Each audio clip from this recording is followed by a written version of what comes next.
donante, tanto de esperma como de óvulos o de embriones, cuando, bueno, fíjate, embriones sí que son donantes porque son los que se quedan congelados, ¿no? Que parejas que ya no quieren tener más hijos tienen dos opciones: o donarlos a las clínicas, ahí sí que se produce una donación, o donarlos a la ciencia o destruirlos, pero luego, como no se pueden destruir por una historia bioética, al parecer hay un montón de tanques en los bajos de las clínicas llenos de embriones que nadie sabe qué hacer con ellos, ¿no? Que eso, mira, también nos daría para una distopía de ciencia ficción, ¿no? Pero en todo caso, si algo ha quedado claro de estas jornadas es que creo que lo que más se ha debatido es esa impugnación del término altruista, ¿no? Sí que parece que ahí había como mucho quórum, ¿no? Tenéis otro micrófono ahí que no, quizás podéis utilizar si funciona.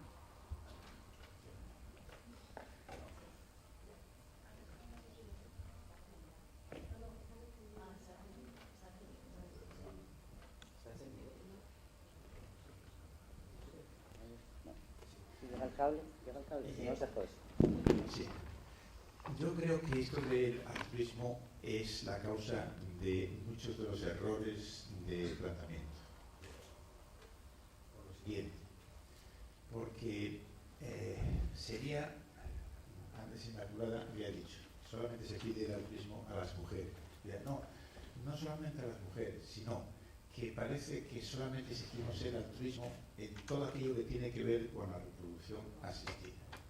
Entonces este es un error de base que consiste en pensar que lo que no son acciones supererogatorias, o sea, el que no es absolutamente generoso en todo lo que tiene que ver con la reproducción asistida, actúa mal, moralmente mal. Y esto sencillamente, en mi opinión, es un completo error. Y además eso va en contra con los datos que sabemos de cómo es la gente. Es decir, la gente no suele ser ni altruista a tiempo completo, tampoco plenamente egoísta. Más bien lo que hay es una mezcla de estas cosas. Y entonces yo diría que, por ejemplo, a propósito de la maternidad subrogada, como queramos llamarlo, el que una mujer que acepte hacer esto, en parte sea por motivos altruistas. Por ejemplo, pues sí, yo creo que es muy probable, porque por lo menos en muchas ocasiones haya algo de altruismo. Lo que había expuesto, que dice, siento muy orgullosa, es perfectamente plausible. Como también es perfectamente plausible que si le supone 20, 30 mil dólares le vengan muy bien, y me parece absurdo que tuviese que hacer no sé qué, como decir, los 20 o 30 mil dólares es puro altruismo. No es porque estoy pensando que es totalmente ridículo. Lo que ella también decía, el dato sobre la India, pues naturalmente que una mujer que resulta que por llevar a cabo ese contrato, ¿no? El alquiler de vientre, como se quiere llamar, va a ganar más que en toda su vida, pues aparte que puede haber también un motivo de que contribuye, lo piensa, que puede ayudar a otro, le viene bien. Pero digo, es que el error de planteamiento es pensar que si uno no realiza una acción de manera completamente altruista, supererogatoria, está actuando mal y entonces habría que prohibirlo. Es un error manifiesto. Entonces, una de las razones por las cuales yo pienso que debería regularse cuidadosamente esto de la maternidad subrogada y no excluir la posibilidad de que efectivamente se pueda recibir un dinero, teniendo cuidado, claro, que el dinero no signifique entre sin más en el mercado, porque se habla también muy alegremente del mercado, ¿no? Hay que tenerlo como el mercado. A ver cuando funciona sin más la oferta y la demanda, pero cuando se regula eso, por lo menos en países como el nuestro, no se está pensando en eso, se está pensando en otras cosas. Inmaculada, quieres contestar, contestar preguntas si quieres, pero la contestación de Manuel me plantea otra duda. Si el altruismo en realidad no es, digamos, la base, ¿por qué no hablamos abiertamente de una actividad comercial? No lo es tampoco. Yo creo que una de las razones por las que se habla de altruismo, quizás dos razones por las que se habla de altruismo. Una, porque se hace más comestible ¿Es eso? Digerible. Digerible. Se hace más digerible. Es más fácil que una labor que implica el cuerpo de una persona, es más fácil pensar que esto se hace de manera altruista que de manera comercial. Eso es una de las partes. La otra parte es que tenemos determinados estereotipos sobre lo que las mujeres, las buenas mujeres, en particular las buenas madres, deben hacer. Y las buenas mujeres y las buenas madres no hacen esto por dinero, lo tienen que hacer por alguna otra razón. De hecho, interesantemente, en países donde es legal la comercialización, como Estados Unidos, por ejemplo, los padres intencionales y las agencias prefieren a mujeres que dicen, quiero hacer esto por ayudar a los demás. Las mujeres que vienen y dicen, mira, yo que necesito el dinero y encantada de ayudar a quien sea, pero si no me das el dinero, te digo yo dónde voy a hacer esto, no las quieren. Prefieren no elegir a esas mujeres cuando son honestas. Entonces, no es sorprendente que las mujeres mismas digan siempre, obviamente, como en las entrevistas, porque esta es lo que se supone que tienen que decir. Vamos, estoy segura que muchas lo hacen de manera honesta, pero que no podemos saber eso porque efectivamente esto es lo que se espera de las mujeres que se diga, que lo hacen de manera porque quieren ayudar a los demás.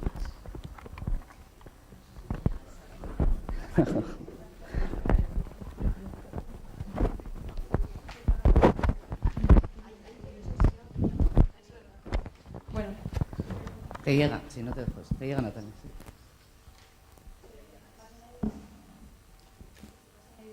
No. Bueno, pues, es una primera ronda, ¿no? Para sí. situar un poquito este Pues, tema y luego seguís vosotros. yo estoy bastante de acuerdo con las dos cosas, con lo que han apuntado tanto Manuel como Inmaculada. Me suscribo completamente a ellos. Y además añadiría que situar la cuestión del altruismo además se parece que se concibe como una forma de juzgar la decisión de una mujer. O sea, no solo lo que ha dicho Inmaculada, ¿no? Sino que es que se juzga, porque si no es altruista es que hay un interés comercial. Y claro, si lo hace por dinero es que está oprimida. Pues yo creo que esa decisión puede ser libre, también desde un lugar de privilegio, todo hay que decirlo, y también con esta idea que te decía de la subordinación intencional. Es decir, bueno, sí, libremente accedo a esto, ¿no? La cuestión es que cuando hablamos de altruismo estamos pensando en ausencia de recompensa o ausencia de dinero. Porque hay formas de entender el altruismo que pueden decir, bueno, una recompensa podría ser ver satisfecho el deseo de ayudar a otra persona, ¿no? O ver satisfecho el deseo de reproducir, justamente esto que ha dicho Inmaculada, ese rol que se asigna a las mujeres, que es el de cuidadoras. De hecho, es que, según me comentaban los de Son Nuestros Hijos, las llaman las tías. No sé si lo dije antes, las gestantes son llamadas las tías y no se oculta el origen a los niños y niñas y demás, ¿no? Aparecen como tías y ellas nunca hablan de sí mismas como madres, porque se adscriben a ese rol del cuidado, rol que por otra parte se asigna a las mujeres en esta sociedad, ligado a ese imperativo de la maternidad. Sí, veo, bueno, mientras estabais hablando, algunos entre vosotros, algunos estaban haciendo así con la cabeza, no, o sea, que hay debate aquí, me interesa, y Beatriz entre ellas estaba diciendo, quiero comentar algo por la primera pregunta, efectivamente, di lo que quieras. No, es que no entendí la primera pregunta y luego me la han aclarado. Bueno, y aquí estamos en la parte que yo mencioné esta mañana, ¿no? Que son debates irreductibles porque el mundo al que nos referimos es distinto. Entonces creemos en un mundo distinto y no hay nada que hacer salvo que creemos en un mundo distinto.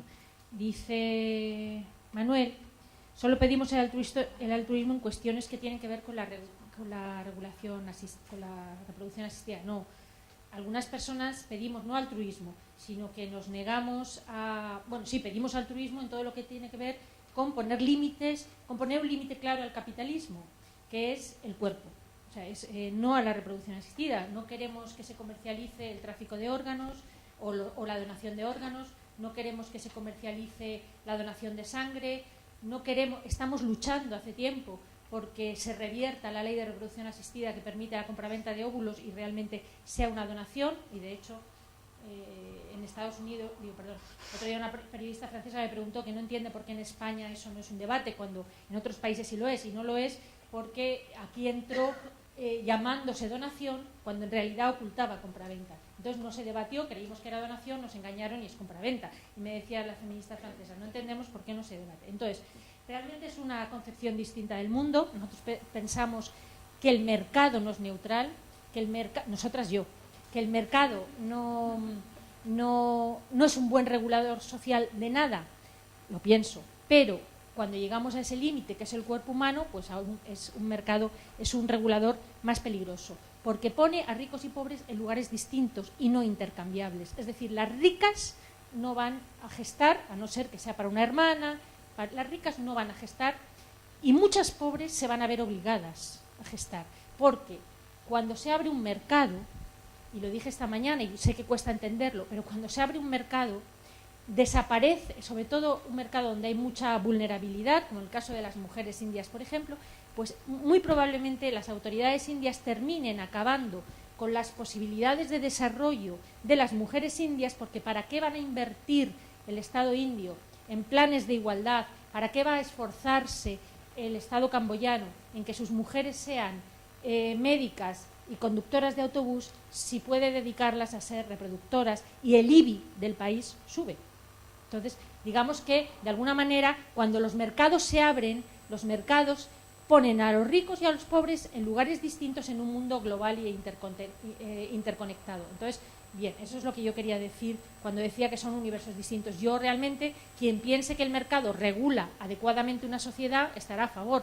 Quien piense que el mercado no es buen regulador social, que hay que ponerle muchos límites, en general solemos pensar que uno de esos límites es el cuerpo, no solo para la reproducción asistida. Yo tengo la misma opinión de la reproducción asistida que de la compraventa de riñones. Bueno, como se abre el debate, Inmaculada quería comentar algo. Porque no entendí yo la pregunta como... Bueno, me he explicado fatal, disculpadme todos. No entendí yo la pregunta como ¿deberíamos de legalizar o regular la maternidad subrogada no altruista, solamente comercial? No entendí yo eso, entendí solamente que la regulemos como la regulemos, el uso del altruismo se va a seguir haciendo y se va a seguir haciendo de esta manera. Estoy totalmente de acuerdo con que el mercado no debe regular determinadas cosas. El problema es que en un contexto donde el mercado regula absolutamente todo, me parece injusto que las mujeres tengamos que ser las que digan, vale, a nosotras que hacemos las cosas de manera altruista. Ese es el problema que me parece. Idealmente, ciertamente creo que las sociedades son mejores si determinadas cosas, quizá aquellas que tienen que ver con el cuerpo, se hacen de manera altruista. Pero esa no es la sociedad donde vivimos. Y entonces, como que me parece injusto que seamos las mujeres las que tengamos que hacerlo todo de manera donante. ¿El qué? Que no lo haga nadie, claro, pero esa es la cuestión. La cuestión es que si regulamos estas cuestiones y decimos las mujeres tienen que donar óvulos de manera altruista, tienen que reproducirse de manera altruista. Bueno, pero entonces vamos a ver, o hacemos para todos de manera altruista o entonces... Bueno, Manuel, Mané me ha pedido la palabra antes, si me permites habla Mané y después tú, ¿de acuerdo? Bueno, yo voy a hablar un poco también por seguir con respecto al tema que estaba hablando por la mañana. Seguimos hablando desde una perspectiva del privilegio y del privilegio asexual. Es decir, en España cuando estamos hablando de técnicas de reproducción asistida y de unidades de reproducción asistida, o de lo que puede estar pasando y que está legislado en este momento, hay una realidad en este momento en España que no está contemplada, que es todo lo que tiene que ver, y vuelvo a repetir, con la realidad trans. En España, las mujeres bisexuales que tienen un problema o tienen un cáncer de ovarios pueden guardar sus gametos, crionizarlos, para que en un momento determinado en el futuro poder tener una familia. A nosotros nos está negado. En el momento que un hombre transexual opta por una cirugía de reasignación, y ni siquiera una cirugía de reasignación, hacerse una histerectomía, no entramos dentro de esos planes de poder guardar gametos y poder en el futuro poder tener familia. Por eso digo, es decir, no solamente el mercado es el que puede marcar las diferencias cuando estamos hablando de gestación subrogada en la India o gestación subrogada en nuestro mismo país, hay diferencias incluso por identidad. Entonces, hablemos y tratemos de regular lo que tenemos en nuestro país y tratemos de llegar a la igualdad en cuando estamos hablando de reproducción o de todo lo que tenga que ver con educación o salud sexual y reproductiva, desde que sepamos que en nuestro país hay una realidad que está siendo olvidada y que no tenemos ni por gestación subrogada, ni por unidades de reproducción asistida, ni por fecundación in vitro, ni por nada. No tenemos derecho, aunque lo podamos desear, a poder ser usuarios o usuarias de ese tipo de regulación que existe en este país. Me había pedido la palabra Manuel, Inmaculada, si no te importa. A ver, Después no, tú y después Silvia también quiere hablar, ¿vale? aclarar lo del altruismo. Aclaremos otra vez el altruismo. Me he metido en un jardín tremendo, ¿no? Os he metido a todos. Yo creo que es una cuestión muy importante para Sí, a mí también me lo parece. Sí. Sí. Naturalmente que nuestra sociedad sería mejor si estuvieran guiadas solo o más por el altruismo de lo que lo está. Esto nadie lo niega, es obvio. Y lo que se trata de ver es que si por el hecho de que una determinada práctica no esté regulada exclusivamente por motivos altruistas, eso es suficiente como para decir, está tan mal que debemos prohibir. Es lo que creo que es un error. Sería muchísimo mejor que todos fuéramos altruistas en todo. Pero digo, pero si no lo somos del todo, eso quiere decir que ya estamos actuando moralmente mal y que por lo tanto se debe prohibir, que es la tesis que está sosteniendo, se debe prohibir radicalmente la maternidad subrogada. Me parece que eso es claramente un error. Es lo que quiero decir. De acuerdo. Inmaculada, Silvia y Beatriz. Sí, yo quería comentar sobre lo que acabas de decir. Mané. Perdona. Creo ciertamente que hay muchas discriminación, obviamente, de acceso a muchas de estas tecnologías, pero es de acceso a estas tecnologías, no de formar familias, porque formar familias se pueden formar de muchas maneras. No, es que habías dicho no tenemos acceso a formar familias, entonces por eso Querías puntualizar, ¿no? eso, sí. No acceso a esas tecnologías. Silvia quería comentar algo. Bueno. Un poco de lío con los micros, ¿no? ¿Veis? Sí.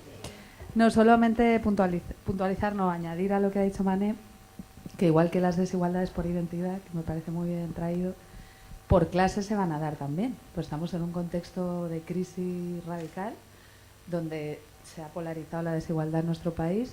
Entonces, hablamos siempre, es verdad que hoy se hablaba de que se quiere regularizar en España un poco para regularizar también este tema de las inscripciones, pero ¿quién no nos dice que un montón de mujeres en España, dado el contexto de precarización salvaje del mercado laboral, no se animen de repente a ofrecerse como úteros para ser subrogados? Entonces, eso, muchas veces hablamos de las mujeres de la India, de como están lejos, ¿no? Pero es que vamos a convivir, a lo mejor vamos a tener que convivir, ¿no? Y eso creo que es lo que para mí marca la diferencia. El hecho de que, y además esta mañana también se hablaba de objetualizar a las mujeres. Para mí lo más perverso o lo más difícil es no que te conviertan en objeto, sino en sujeto. O sea, que tú puedas comerciar tú con tu propio cuerpo. Es decir, que de repente tengas un activo económico con el que antes no contabas. Y eso es lo que va a marcar la diferencia entre personas, que vamos a convivir en un mismo país con muchas desigualdades económicas, de identidad de género, ¿no? Entonces, bueno, pues un poco que si se va a regular en España, se va a regular en España con con todo lo que eso puede conllevar, ¿no? Que no sabemos a qué nueva realidad nos puede llevar, ¿no? Beatriz y después Manuel, ¿vale? Y también añadir solo a lo del tema del altruismo, que sí que el altruismo funciona 100% en el Sistema Nacional de Trasplantes. Bueno, habrá trampas en la lista de espera, habrá corrupción como en todas partes, pero se sabe que las personas, bueno, no, yo no creo que haya trampa. Siempre hay trampa Yo también conozco el sistema. Bueno, yo he participado en un proceso de donación, además de donante vivo, que creo que es mejor ejemplo que el de riñón, porque el riñón es un tejido que te extraen y en el caso del hígado sí que es un proceso vital. O sea, es una intervención quirúrgica, es una recuperación, podría ser algo más análogo a lo que es una gestación, ¿no? Y en ese caso, yo y las personas que estábamos en ese proceso, las candidatas, éramos familiares, lógicamente, de primer grado, pero éramos 100% altruistas. Obviamente habrá subterfugios, pero ahí sí funciona el altruismo, ¿no? Lo digo porque podría ser un sistema en el que la regularización no pasara por lo comercial, sino precisamente por ese altruismo real, ¿no? Sí, tenemos un compañero en Podemos que tiene un diseño de sistema, sería análogo al del sistema de donación de órganos, y claro, todo el mundo ha dicho que está loco, porque todo el mundo asume, todo el mundo, quiero decir, desde los medios, porque todo el mundo asume que en realidad, aunque digamos altruista, sabemos que si fuera absolutamente altruista no habría voluntarias, que podría haber 15, sí, pero eso no llenaría 15, 12, no sé, la demanda ni tendría significado ninguno, pero bueno, existe el diseño que se haría por la seguridad social, etcétera. Bueno, decía Manuel, prohibir radicalmente sería mejor si fuera altruista. Bueno, la política es intentar ir hacia lo mejor, por lo menos no solo la política, creo que los ideales que manejamos todos tenemos una idea de un mundo mejor y tratamos de ver los pasos que se dan hacia él, y a veces los pasos intermedios lo que hacen es empeorar las cosas. Tenemos muchos ejemplos. ¿Prohibir radicalmente la gestación? Sí, igual que soy partidaria de prohibir radicalmente la compraventa de riñones, o de riñones, de órganos, de sangre, etcétera. En esta situación de desigualdad creo que hay que poner límites, como decía la compañera, dentro del capitalismo, porque si no el mundo sería mucho peor, pero también porque eso tiene que ver con la idea porque creo que, como expliqué esta mañana, esto nos afecta a todas las mujeres, en la idea que se tiene de las mujeres, en esa banalización por las que del embarazo, de los procesos de embarazo, de parto, que el embarazo y el parto son procesos que tienen que contar, que cuentan, que crean subjetividades, y no soy yo muy dada a la esencialización maternal, cualquiera que me conozca sabe lo que he escrito sobre maternidades, etcétera, pero que cuentan y que queremos que cuenten, y ese borrado creo que es malo para todas las mujeres. Y lo que ha dicho Silvia me parece muy importante, también lo que ha dicho Mané, respecto a la gratuidad, cómo funciona un sistema de donación real. Cuando hablamos de donaciones reales, no solo lo importante no es quién dona, si quien dona es altruista o no, que es importante, pero no debe ser el debate. Es que cuando es altruista y cuando todo el sistema funciona en base a la donación real, lo importante es que los pobres, vamos a hablar de ricos y pobres, los pobres también pueden recibir un órgano. En el momento, eso es importante, es decir, la igualdad no solo en quien dona, sino en quien recibe. En el momento en que se abra el mercado, eso sitúa a pobres y a ricos en sitios distintos. Si abrimos el mercado de hígados, de órganos, evidentemente quienes van a vender sus hígados o sus órganos son los pobres, que a su vez no podrán recibir uno cuando lo necesiten. Es decir, porque lo que garantiza la gratuidad es que todos estamos, todos y todas, en la misma situación, tanto para donar como para recibir. En el momento en que lo abres, eso lo parte en dos. Los ricos serán quienes compren, y por cierto, al precio que decidan, como otras muchas cosas, y los pobres serán quienes tengan que darlo. No tiene sentido vender tu riñón y luego cuando el otro te falle, que te pongan uno. Porque ¿quién te lo va a dar? ¿Uno más pobre que tú? Quiero decir, eso no tiene ningún sentido. Y lo mismo con la gestación subrogada, es decir, con todo, con lo que se refiere al cuerpo. Lo importante de los sistemas de donación altruista no es tanto si tú donas o no, sino quién tiene derecho a recibir en el caso de los órganos, a recibir la sangre. Si la sangre se vende y se compra, los que dan sangre no serán los que luego vayan al hospital, necesiten sangre, porque ¿quién se la va a dar? ¿Y cómo lo van a pagar si son ellos los que la venden, ¿no? Creo que es evidente que lo importante es que los sistemas de donación de órganos, de sangre, de gestación, de lo que sea, lo que garantizan es que aquellas personas que no podrían acceder a esos órganos los reciban si lo necesitan. ¿Qué va a hacer una mujer muy pobre, o sea, con muy poco dinero, desempleada, que quiera tener un hijo? va a acceder a la gestación subrogada, va a pagar a otra. ¿Cómo tiene que ser esa otra? Pobrísima, mucho más pobre. En cambio, en un sistema de adopción nacional igualitario y que dé a todas las mismas posibilidades, pues una mujer, no te voy a decir pobrísima porque no se lo van a dar, pero una mujer de clase obrera que quiera adoptar un hijo, pues tiene posibilidad. Bueno, habían pedido la palabra Manuel, Natalia, no sé si quieres hablar, y por mí, si no tenéis, acabaríamos esta ronda y damos paso al público, que supongo que tendrá muchas cosas que preguntar. Manuel, ¿qué haces así con la cabeza todo el rato? A ver, no, ¿qué? Primero, discúlpame porque dije lo que hay trampa. A ver, sí, eso es. Hay relativamente trampa, yo creo que el sistema español funciona muy bien.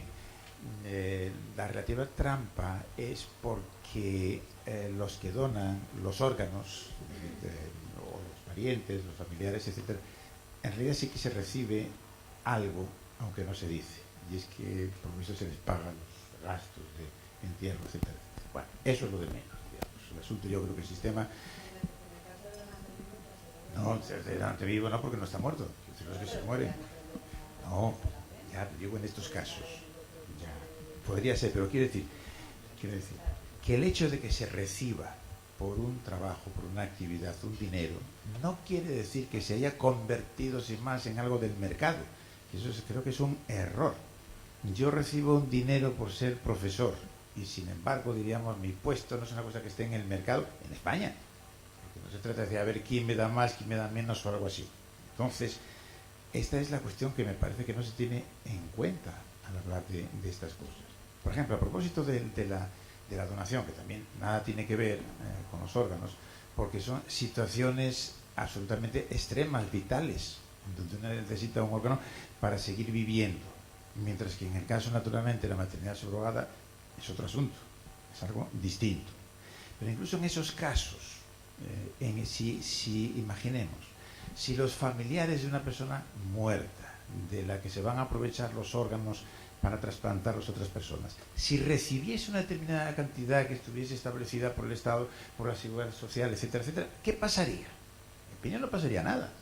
Es decir, bueno, efectivamente los familiares podrían decir, no queremos recibirlo.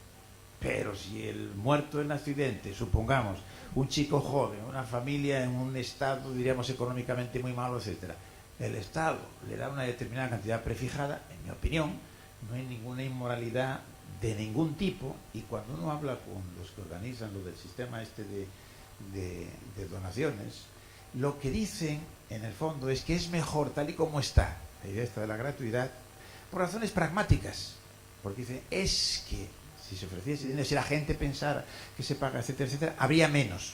Y como todos sabemos, España en esto es un país récord en el mundo. Pero son cuestiones pragmáticas, no es que hubiese nada moralmente malo. Por eso, si se fijase, decir eso, fallecido, es decir, por un riñón el Estado le paga 5.000 euros o algo así, con una familia que puede vivir bien. Insisto, sinceramente creo que no hay nada malo, es decir, que en esto es un puro prejuicio el que tenemos, ni más ni menos. Y por cierto, que yo no soy nada partidario del mercado, no creo que sea para nada el punto omega de la evolución humana.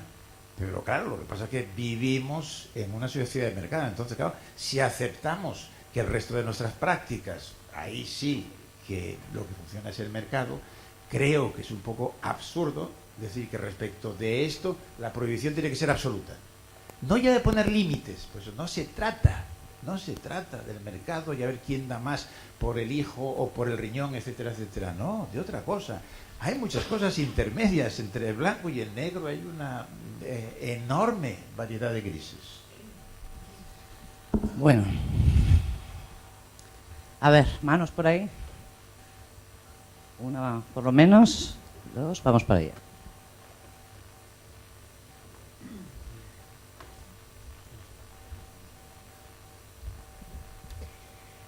Buenas tardes a toda la sala. A mí me gustaría continuar un poco con este tema del altruismo para comentar la impresión que tengo. Para mí el altruismo es una estrategia propagandística regia de esta industria de los vientres de alquiler. Es una estrategia propagandística como no conozco ninguna otra. Por una parte, para mí se apoya en 3 ejes fundamentales esta estrategia, ¿no? Una, el imaginario que tenemos sobre la maternidad en el patriarcado, que es decir, la madre tiene que ser entregada, tiene que ser generosa y por lo tanto tiene que ser altruista, ¿no?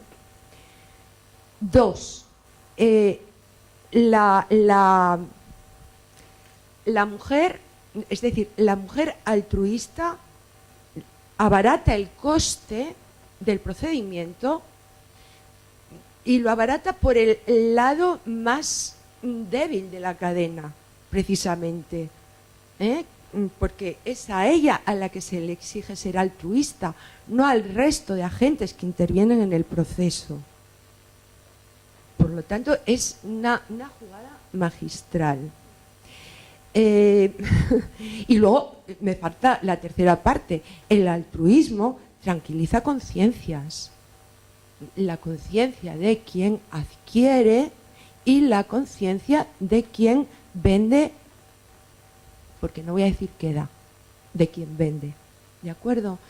Entonces, el señor Atienza dice, bueno, no tiene por qué ser, digamos, éticamente malo recibir un pago por este tipo de actividad. Y yo, como para mí, la maternidad subrogada supone una mutación social, una auténtica distopía, voy a plantearle otra al señor Atienza.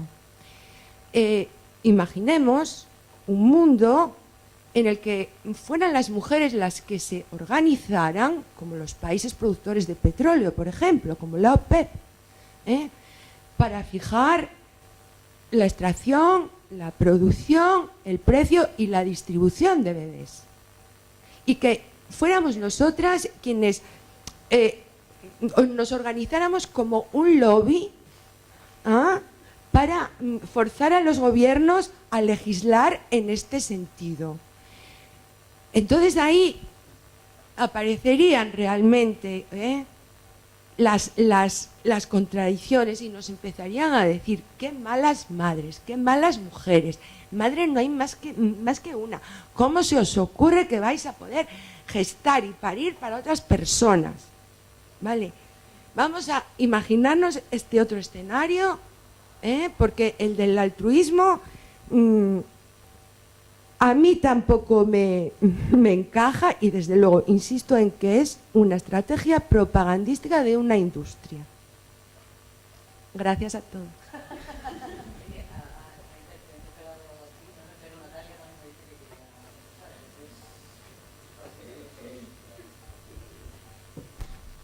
Me ha parecido muy interesante tu argumento y tiene mucho que ver con lo que estábamos diciendo.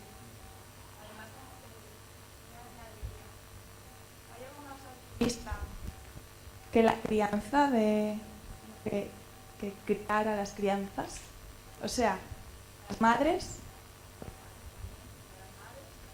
que adelante a las criaturas, ¿no? Desinteresadamente y gratuitamente. Yo creo que hay que poner tu pregunta inicial era ¿podemos eliminar el altruismo de la rogada? Sí, aguanta. Pues yo creo que centrar el debate en el tema del altruismo no es un buen camino. Primero, por lo que ha mencionado Manuel, Inmaculada, porque se está juzgando a las mujeres la decisión. Segundo, porque por recibir una compensación económica no lo hace menos ético. Y tercero, por el argumento que ha dado ahí la compañera, ¿no? ¿Cómo te llamas? Berta. Y es el argumento de es que es una estrategia, porque así podemos obtener el producto mucho más barato. Es más, quienes menos dinero sacan de la gestación subrogada son las mujeres gestantes, digo, o bueno, personas gestantes. Y si encima eso sale gratis, vuelvo a retomar la idea que decían las feministas de los años 80. El trabajo reproductivo de la fuerza de trabajo quizás no debería ser gratuito.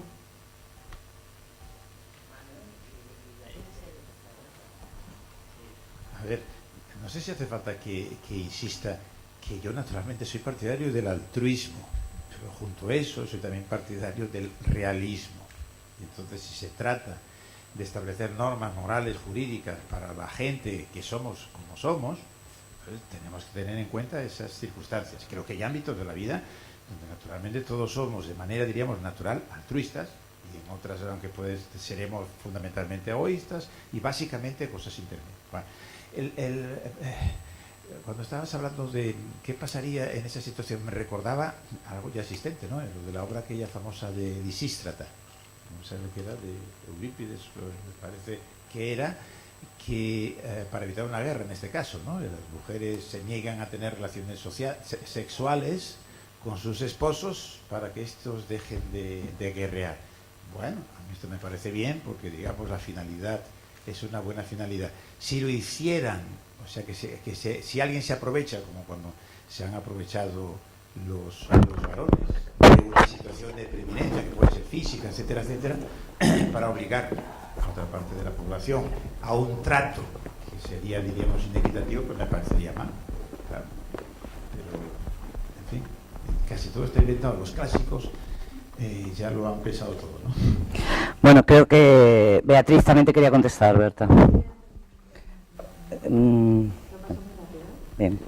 No, que te animo a que escribas esa novela de ciencia ficción feminista, porque sería buenísima, porque a lo mejor descentraría todo el enfoque que estamos haciendo comercial, ¿no? O sea, que igual una colonia de mujeres organizadas o gestantes, personas gestantes organizadas, soberanas, también sería criticada y se nos diría, no se nos acusaría de, o no se usaría ese digamos, no se nos exaltaría como altruistas, sino por lo que tú has dicho, ¿no? Simplemente por querer ser soberanas. Por malvadas también, ¿no? Sí. Para recordar una cosa. A ver. Y es la novela esta famosa de Margaret Atwood. Sí, claro. Creo que esto está en nuestras mentes todo el rato, pero aunque no lo hubiéramos mencionado, ¿verdad? Es muy importante porque sí. Durante mucho tiempo yo fui sujeto pasivo de recriminación, lo que estaba sosteniendo. Según eso, el cuento de la novela de esta mujer mostraba... El cuento de la criada, sí. Bueno, resultó que la señora Margaret Atwood no está en contra de la maternidad subrogada, sino que lo que dice hay que tener cuidado para que efectivamente sean verdaderamente autónomas, etcétera. Y entonces se encontró con que una parte del movimiento feminista pues ahora es agudamente anti-Atwood. Beatriz va a contestar a Berta y luego hay otra persona que quiere preguntar algo ahí. Bueno, a Berta o lo que quieras decir, Beatriz. Quiero decir, ahí introducimos. Yo vuelvo a decir, tú has introducido el tema del altruismo, que yo estoy de acuerdo en que, mira, aquí en esta mesa todos estamos, en realidad, aunque estemos en posiciones diferentes, en que el altruismo no es real. Y que, bueno, que entonces habría que, no es real, nadie lo hace por altruismo entendido, aunque haya una parte y aunque a ellas mismas les guste pensar también, porque tiene... Bien, entonces, o sea, que eso ya está. Pero el asunto es debatir, por tanto, la realidad. La realidad es la maternidad subrogada comercial, porque no hay otra. O sea, ese es el asunto, que no conseguimos, y cuando vienen los partidos a las asambleas insisten en altruismo y no lo quieren quitar, y ellos le llaman, por ejemplo, en la Ley de Ciudadanos le llaman altruismo con compensación económica. Bien. Puedes llamarlo altruismo compraventa. Bien, pero bueno, bien. Entonces, yo tengo muchos motivos, pero vuelvo a insistir en uno que se nos olvida y que quizás sea la única que en esta mesa la defienda. Esto es un tema feminista. Porque las únicas que se embarazan son las mujeres. O sea, aquí no hay una mezcla de... Mané hace gestos. Trans. Bueno, sí, perdona, se me olvida. Y hombres trans, pero para mí es lo mismo. No, es lo mismo, tienen los mismos derechos, que, o sea, asumo que tienen los mismos. Sí, sí, lo sé. Mantenerlo en el discurso, el que solamente gestan las mujeres. Es verdad. Gestan las mujeres, gestan las personas con capacidad de gestar, mayoritariamente mujeres y hombres y algunos hombres trans o muchos hombres trans o todos los hombres trans. Todos tenemos capacidad. Igual que las mujeres. Sí, estoy totalmente de acuerdo. Es que evidentemente se me olvida nombrarlo y hace bien manera en recordármelo. Pero gestan las personas con capacidad de gestar. Es un tema feminista y cuando decimos que es un tema feminista, quiero decir que las mujeres no estamos en la misma situación que los hombres socialmente. Si fuera esto una sociedad donde hombres y mujeres estuviéramos en la misma situación, no estaríamos hablando de esto ni de muchos otros temas feministas, ni de violación, ni de sexualidad diferente, ni de prostitución. Si fuera una sociedad igualitaria desde el punto de vista sexual, igualitaria desde el punto de vista de la clase, estos temas no se plantearían, serían otros o no existirían. Entonces, yo vuelvo a repetir, estamos hablando de esta sociedad, estamos hablando de qué posiciones ocupamos a nivel global, no solo en los países desarrollados, las mujeres, en la India, que es donde se hace, en Camboya, en tal. Eso es lo que estamos hablando. ¿Qué significa para nosotras, no solo en la posición en que nos deja la apertura de estos mercados en esos países, sino también en qué lugar nos deja simbólicamente, culturalmente, en un momento en que estamos intentando resignificar, por ejemplo, el embarazo y el parto, en el que estamos intentando que tenga mucho más valor del que tiene? ¿En qué lugar nos deja? ¿Cómo peleamos cuando de repente se nos dice, o sea, decimos, por ejemplo, a las mujeres, el embarazo cuenta, tiene que ser valioso socialmente, es un proceso vital que incumbe a las mujeres y tal, y la ley te dice es una técnica, y en realidad el que gesta es el padre subrogante? O sea, ¿qué nos deja? Es una técnica. Pues entonces, ¿qué somos nosotras? El embarazo no es una técnica. O sea, luchamos también por palabras. En las leyes que se nos presentan se dice, la gestación subrogada es una técnica. Quien gesta son los padres de intención, por mediación de ella, pero gestan ellos. Entonces, ¿eso qué significa para nosotras? ¿En qué lugar nos deja partiendo de la situación de desigualdad en la que ya estamos, ¿no? Cuando queremos reapropiarnos del embarazo, nos dicen, no es vuestro, es una técnica y gesta ese señor que ha pagado. Es que si un embarazo es una técnica, todos los embarazos lo son, porque claro, el embarazo es el mismo, ¿no? Entonces quiero decir que eso tiene importancia. Desde el punto de vista feminista nos está suponiendo, desde el punto de vista de una situación de desigualdad previa, esto va en contra de todos los pasos que estamos dando las feministas para revalorizar nuestros cuerpos, para ponerlos en el centro y para resignificar procesos vitales que han servido para discriminarnos tradicionalmente. Inmaculada y Natalia se sienten interpeladas, así que sé que hay una... Todos los embarazos son una técnica, particularmente en nuestra sociedad, donde las mujeres embarazadas son controladas desde antes de poder embarazarse. No hay una lucha para librarse de eso. Pero es una lucha que no sé si la lucha es decir, no lo llamemos técnica, es hagamos que estas no hay técnicas... para humanizar el parto, para que pero no veo yo no es una técnica, es un proceso vital. Claro, sería una cuestión de qué se entiende por técnica, pero no veo yo por qué tenemos que poner las técnicas como opuestas a la humanidad o a cuestiones humanitarias.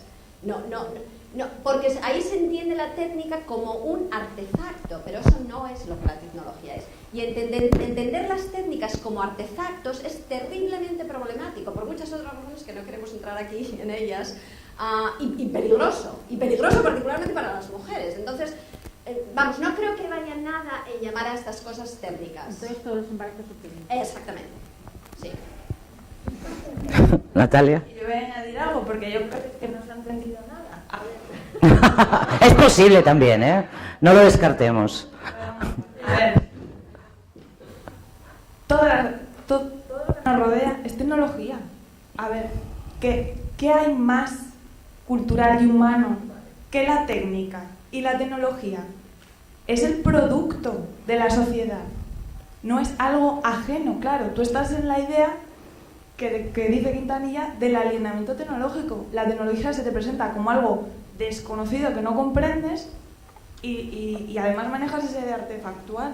Claro, así, pues sí, no es humana, pero la tecnología es humana, es el producto de la sociedad. Y en ese producto se incorporan los valores de esa sociedad. Y esto es muy importante de señalar, porque si entendemos que la tecnología y la técnica están aisladas de valores, ahí es donde tenemos el problema. Y yo creo que es a lo que tú tienes miedo. Pero y lo que estamos diciendo, sí, lo que estamos diciendo Inmaculada y yo, es que vivimos en sistemas sociotécnicos. La medicina es un sistema sociotécnico. Por eso el embarazo es una técnica. Porque es que el embarazo está controlado desde el inicio. Técnicas de diagnóstico preimplantacional para decidir si un futuro embrión, o sea, es viable o no, si éticamente nos parece que puede llevar una vida digna y qué parámetros se utilizan ahí. Bueno, esto Inmaculada lo tiene bien trabajado. El matching genético, el seguimiento que hay de todo el embarazo, amniocentesis, luego el parto, cesáreas, todo son intervenciones. Y hay que denotar, como feministas, qué valores hay en esas intervenciones y en cómo se construye esa tecnología. Esa tecnología se construye con lo que se llaman guiones de género. Guiones de género que quedan insertos como una especie de raíles o marcas en la configuración de las tecnologías que tenemos. No solo las tecnologías reproductivas, de todas. Y eso es lo que hace que tengan un carácter generalizado, es decir, un carácter que hace de esa tecnología que cuando la usemos nos oprima de alguna manera. Por eso cuando yo evaluaba la gestación subrogada como tecnología reproductiva y aplicaba ese decálogo de las tecnologías entrañables para ver, jolín, igual no me expliqué bien, pero básicamente lo que quería decir es que la gestación subrogada, si la fecundación in vitro es ya bastante problemática y muy opresiva, como ya señalaron las feministas de los años 80 y 90, no quiero deciros nada de la gestación subrogada, en la que además me dio un contrato con todas las cosas que hemos estado hablando. No sé si ha quedado suficientemente claro. Ya sé que hay una palabra pedida, pero creo que este tema, Beatriz quiere contestar y Manuel también, y creo que merece la pena, ¿no? ¿Nos permites? Gracias. Solo un momentito contestar a eso, que no te he oído cuando has hablado. Vale, con lo que has dicho estoy de acuerdo. Lo que empleo técnica en otro sentido, o sea, si yo a oír, pues seguramente no. Empleo técnica en otro sentido, en todo caso sería una técnica, pero es también, o es una técnica que es también un proceso vital que influye en la subjetividad. En ese sentido me refería a que influye en la subjetividad, que cambia el cuerpo y cambia la persona y cambia la subjetividad, etcétera, etcétera. Y ese es en el que no lo emplean los defensores de la gestación subrogada cuando dicen solo los embarazos, o sea, los embarazos producidos por gestación subrogada son una técnica, solo una técnica en la cual quedan exentos sentimientos, subjetividades, mientras que los embarazos producidos de manera natural, por llamarlo así, ahí no se reconoce que haya, ahí se reconoce un proceso vital con cambio subjetivo, con cambio en el pensamiento, cambio corporal, cambio hormonal, cambio de sentimientos, etcétera. Lo único que yo quiero decir es que con técnica o sin técnica todos los embarazos son iguales. Digamos que el de gestación... El embarazo será distinta, pero una vez producida el embarazo, todos son iguales. Y ahí, en cambio, los defensores de la gestación subrogada meten una cesura muy clara para separar a la subjetividad del embarazo técnico. En ese sentido sí la convierten en una vasija o máquina o como quieras, mientras que las mujeres de embarazo, entre comillas, natural, siempre se las reserva una subjetividad propia, etc. Porque los defensores de ciudadanos y demás que están haciendo esa proposición de ley manejan una idea artefactual de la tecnología y pretenden objetivizar a las mujeres. No estamos en disenso, tenemos la misma idea. Lo que pasa es que lo estamos perfilando de forma distinta. Entonces yo creo que lo que tenemos que hacer las feministas es decir, sí, es una tecnología, pero no una tecnología como mero artefacto, sino con toda esa complejidad, con esos aspectos políticos, sociales, que inciden en la conformación de la gestación subrogada como tecnología de reproducción asistida. Y ahí es donde tenemos que incidir y profundizar las feministas para que se conozca cómo se diseña esa tecnología y las consecuencias que tiene. Digamos, si me dejáis intervenir, que el proceso natural, por llamarlo de alguna manera, del embarazo, todo el mundo sabe qué implicaciones psicológicas, físicas y emocionales tiene, pero estas técnicas de gestación subrogada aparentemente están carentes de todo eso. La venta, digamos, de esa situación eliminan toda esa parte. Eliminan esa parte. Pero eso es en parte porque la imagen que tenemos de la maternidad es una imagen particular donde no puedes enajenar eso. Entonces, ¿cómo lo separas? Bueno, pues haciendo que efectivamente las mujeres, por eso esa cuestión de las mujeres no pueden tomar estas decisiones, porque el proceso, esto es lo que me parece un poco tricky, no sé cómo se dice tricky, no. Complicado, ok, complicado, porque es esta cosa de que las mujeres, en tanto en cuanto están embarazadas, hay algo subjetivo efectivamente del embarazo que es muy importante, que no se puede enajenar, todas estas cosas que me parecen totalmente ciertas, obviamente. Pero a la vez esto reenfatiza una cuestión esencialista del embarazo y de las mujeres. Totalmente de acuerdo. Bueno, okay. Totalmente de acuerdo. A ver, igual Manuel no está de acuerdo, vamos a ver. Vamos a ver. Yo soy partidario de la maternidad subrogada y no pienso que se trate de una técnica. El embarazo no es una técnica. Manuel, acabamos de llegar a un consenso en esto. Nos acabas de hundir. Eso creo que es una crítica fundada contra la proposición de ley de Ciudadanos. Que efectivamente yo creo que desde el punto de vista técnico esa proposición es un verdadero desastre, es una chapuza. Y desde el punto de vista del contenido tiene alguna cosa que está bien, otra regular y otra que me parece que está bien. Pero el embarazo es un proceso natural y la maternidad subrogada es un proceso natural y social, para lo cual se utilizan diversas técnicas. Efectivamente, pero no hay ningún misterio en el asunto. Eso es lo que quiere decirse. Y efectivamente, por parte de Ciudadanos y algunos otros entusiastas sin más, y que tienden a identificar ese tipo de contrato con cualquier contrato mercantil. Pero no es así, es un contrato que tiene muchas peculiaridades. Y entonces por eso su énfasis en decir aquí hay una cuestión únicamente técnica. Pues no, hay muchísimas otras cosas. Y por eso es por lo que debemos regularlo cuidadosamente y no defender de manera equivocada la prohibición absoluta. Bueno, había una persona con mucha paciencia ahí, muchas gracias. Pero bueno, no nos regaléis que ha estado interesante, ¿eh? Ha estado muy interesante y voy a hacerlo muy rápido para que siga siendo interesante. Voy a plantear varias cosas, como llevamos varias que no podemos intervenir, pues entonces rápidamente. Sí, acércate el micrófono, por favor. Sí, bien. Bueno, hay por lo menos 3 partes en este tema: familias, comitentes, gestantes y mercado. Bueno, o mercado, o lo que decía antes Mané, sanidad pública. Es un tema que ha salido en un momento determinado, pero que se plantea, bueno, no la sanidad pública como estamos ahora, que después llevamos a otros sitios, ¿no? Pero como sanidad pública, vale, dejo ahí ese punto. Por otro lado, igual lo puedo estar diciendo muy fuerte, pero ¿por qué tiene más importancia un útero que una cabeza, un cerebro o que un cuerpo? Teología del cuerpo, cristiana. Y yo creo que ahí hay que hacer una reflexión y sacarnos esa perspectiva teológica de cuerpo en la que tiene que ser virginal, que en ello se fundamenta el patriarcado. Otro tema que me parece importante, y es, se estima que sobre 1.700 familias están llevando este proceso de gestación por sustitución. 1.700 familias. Es mucha gente. Y también lo relaciono con otra cuestión. Estamos en una situación negativa de tasa de natalidad. Lo dejo ahí porque es un tema que también puede estar, en este momento, pues pueda tener relación. Me gustaría que estuviera María Martín para decirle que a mí no me parece que está suficientemente regulado por mucha sentencia del Tribunal Supremo. Me parece que queda mucho espacio, mucha laguna de derecho, por donde queda patente que no está suficientemente regulado. Y con el tema de... Ahora sí ya me pongo en posición, de aquí quiero expandirme un poquito más.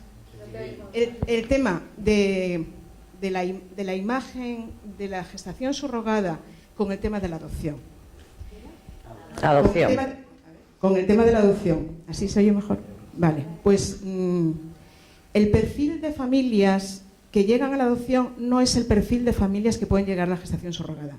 No todo el mundo sabe ni puede atender a las realidades de los niños y niñas y niñas que están en situación de ser adoptados o acogidos, acogidas. No. Y muchas veces se dice, pues que vayan a la adopción, pero entonces es que no saben de qué estamos hablando, porque no todos los niños, ni niñas, son personas que puedan ir a cualquier familia. Y lo primero que se mira es qué necesidades tienen ellos, ellas, para ir a una determinada familia. No es al revés, ¿no? Y es verdad que a lo mejor está gastando mucho dinero el Estado, desde luego en temas de adopción y de acogimiento, no. Llevamos 1 año y medio en Asturias parado. El tema, 1 año y medio en Asturias, se está empezando a mover ahora. Pero es que en el caso de la adopción internacional, que salió hoy por la mañana, una persona dijo que había sido madre por adopción internacional. ¿Cuánto le costó la adopción internacional? Les invito a que vean la película La adopción, basada en testimonios reales, y creo que era la directora que también tenía una experiencia de adopción internacional. Es comercialización pura y dura, oferta y mercado. Te llevas a 2 por 1 y si hace falta ponemos criaderos, cooperativas, para que los niños sean adoptados. Y ahí resulta que nadie dice nada y estamos totalmente callados. Es ahí cuando digo, ¿por qué algunas cosas sí y a otras cosas no? Creo que has hecho una reflexión y una última intervención que creo que apelaba directamente, me parece, a lo que tú exponías, Inmaculada, ¿no? De por qué se destina fondos públicos a este tipo de técnicas de reproducción y no a la adopción. Tú antes lo planteabas, ¿no? Y Beatriz también quiere hablar, te quiere contestar este asunto. Efectivamente, no estoy muy segura si la posición que estás presentando es una posición que critica lo que había dicho yo o que la apoya. No estoy toda... Complementa. Porque efectivamente no pienso yo que la gente pueda tener, esté disponible a tener niños adoptados, puesto que los niños adoptados son de todas las características. No todos los niños adoptados tienen problemas, eso es lo primero.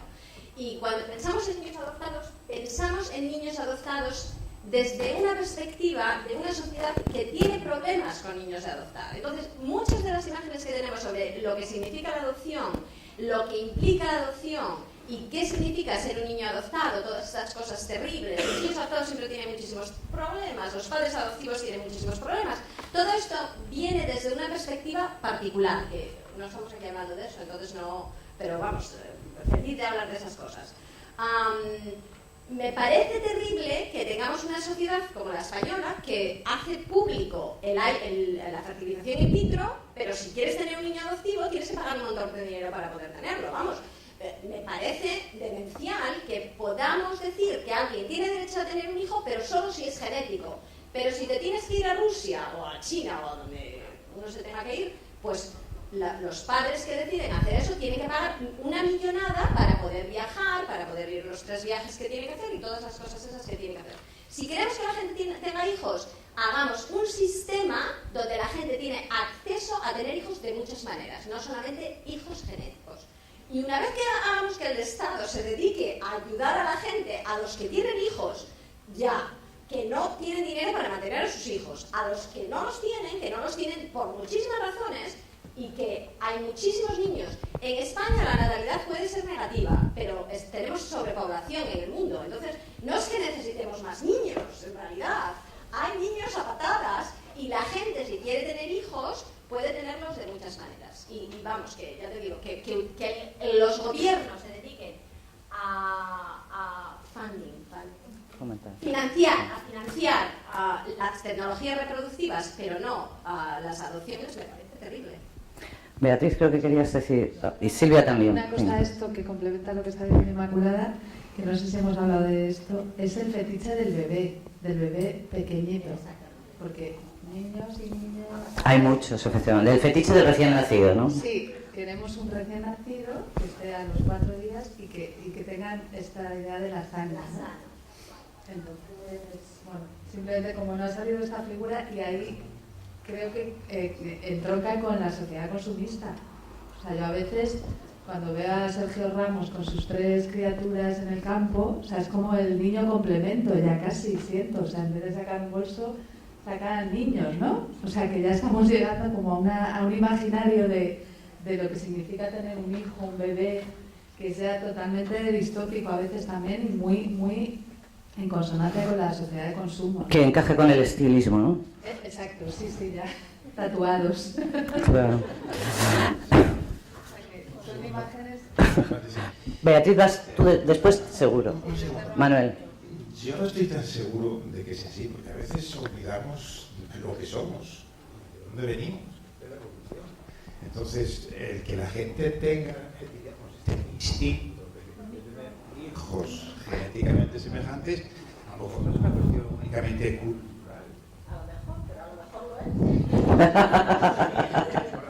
Para pensar que juega un papel. No digo que sea el único, pero que juega un papel como en muchísimas otras cosas. Yo diría que sí, tenemos bastantes buenas razones para pensar. Beatriz.